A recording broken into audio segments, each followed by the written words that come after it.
പാകിസ്ഥാനിലെ ഇസ്ലാമാബാദ് രാജ്യാന്തര വിമാനത്താവളത്തിന്റെ പ്രവർത്തനം ഏറ്റെടുക്കാനുള്ള നിർദ്ദേശത്തിൽ നിന്നും UAE പിന്മാറി. 2025 ഓഗസ്റ്റ് മുതൽ ചർച്ചയിലായിരുന്ന കരാറാണ് ഇപ്പോൾ ഉപേക്ഷിച്ചത്. UAE president Sheikh Mohammed bin Zayed Al Nahyan ന്യൂഡൽഹിയിൽ നടത്തിയ 3 മണിക്കൂർ നീണ്ട സന്ദർശനത്തിന് പിന്നാലെയാണ് ഈ നീക്കമെത്തുന്നത്. വിമാനത്താവള പ്രവർത്തനങ്ങൾക്കായി പ്രാദേശിക പങ്കാളിയെ കണ്ടെത്താൻ കഴിയാത്തതാണ് കരാർ ഉപേക്ഷിക്കാൻ കാരണമെന്ന് പാകിസ്ഥാൻ ദിനപത്രമായ ദി എക്സ്പ്രസ് ട്രിബ്യൂൺ റിപ്പോർട്ട് ചെയ്തു. കരാർ തകരാനുള്ള രാഷ്ട്രീയ കാരണങ്ങൾ ഔദ്യോഗികമായി വെളിപ്പെടുത്തിയിട്ടില്ല. UAEയും സൗദി അറേബ്യയും തമ്മിലുള്ള വർദ്ധിച്ചുവരുന്ന അഭിപ്രായ വ്യത്യാസങ്ങളാണ് കാരണമെന്നും സൂചനയുണ്ട്. യമൻ വിഷയങ്ങളിലടക്കം ഇരു രാജ്യങ്ങളും തമ്മിൽ ഭിന്നതകളുണ്ട്. പാകിസ്ഥാൻ സൗദി അറേബ്യയുമായി കൂടുതൽ അടുക്കാനുള്ള ശ്രമങ്ങളിലാണ്. അതേസമയം UAE ഇന്ത്യയുമായും. സൗദി അറേബ്യയുമായി ചേർന്ന് ഇസ്ലാമിക് നാറ്റോ സഖ്യം രൂപീകരിക്കാൻ പാകിസ്ഥാൻ ശ്രമിക്കുകയാണ്. 2025 സെപ്റ്റംബറിൽ പാകിസ്ഥാനും സൗദിയും ഒപ്പിട്ട പ്രതിരോധ കരാർ പ്രകാരം ഒരാൾക്ക് നേരെയുള്ള ആക്രമണം ഇരു രാജ്യങ്ങൾക്കും നേരെയുള്ള ആക്രമണമായി കണക്കാക്കും. പാകിസ്ഥാന്റെ ഏറ്റവും വലിയ വ്യാപാര പങ്കാളിയും വിദേശ നാണ്യത്തിന്റെ പ്രധാന സ്രോതസ്സുമായിരുന്നു UAE.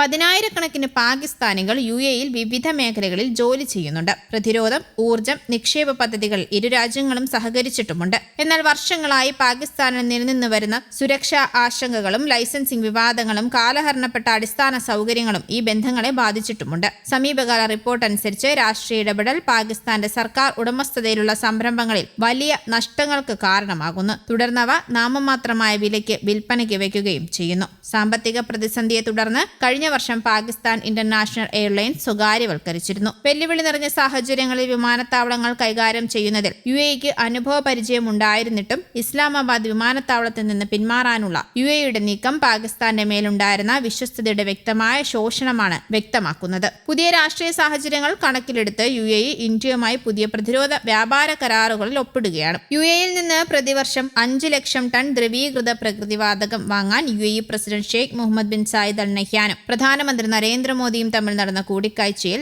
കരാറിൽ ഒപ്പിട്ടിരുന്നു. ഹിന്ദുസ്ഥാൻ പെട്രോളിയം കോർപ്പറേഷനും അബുദാബി നാഷണൽ ഓയിൽ കമ്പനി ഗ്യാസുമായാണ് 10 വർഷത്തെ കരാറിൽ ഒപ്പിട്ടത്. 2028 മുതലാണ് LNG ലഭിക്കുക.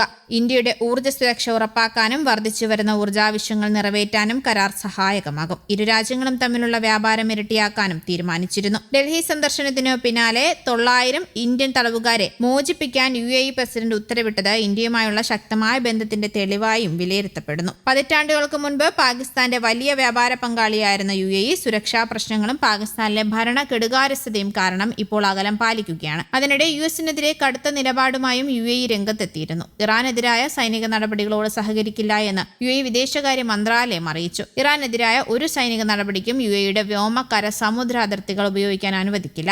നിലവിലെ പ്രതിസന്ധികൾ പരിഹരിക്കുന്നതിന് ചർച്ചകൾ, രാജ്യാന്തര നിയമങ്ങൾ പാലിക്കുക, രാജ്യങ്ങളുടെ പരമാധികാരത്തോടുള്ള ബഹുമാനം എന്നിവയാണ് മാർഗങ്ങളെന്നും മന്ത്രാലയം പ്രസ്താവനയിൽ പറഞ്ഞു. ഇറാനെതിരെ US സൈനിക നടപടി ഉണ്ടായേക്കുമോ എന്ന ആശങ്ക നിലനിൽക്കുന്നതിനിടെയാണ് UAEയുടെ പ്രതികരണവും എത്തുന്നത്. News desk, Kerala Kaumudi.